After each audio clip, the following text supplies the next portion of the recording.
y creo que la mejora. Bueno, lo grabaste esto.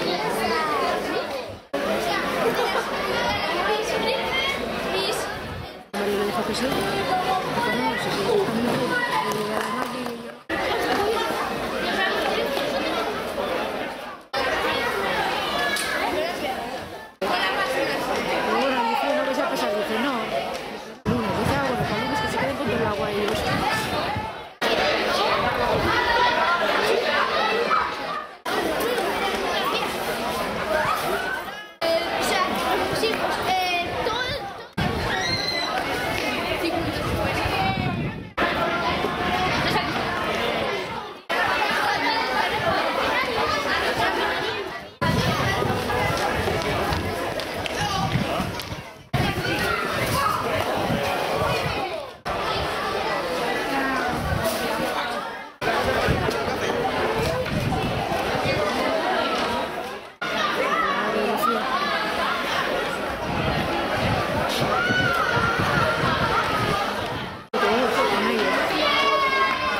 cuando pasaba miraba así de reojo y lo vi, me movía la cabeza.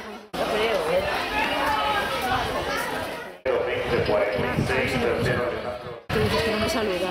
Dice, porque está... Ahora igual la aprieta, entonces.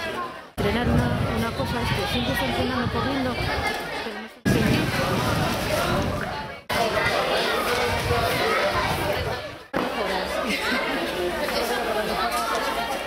no está estuve mucho tiempo con mi plátano en la mano y le... ¡Dale caña! Ahí estamos.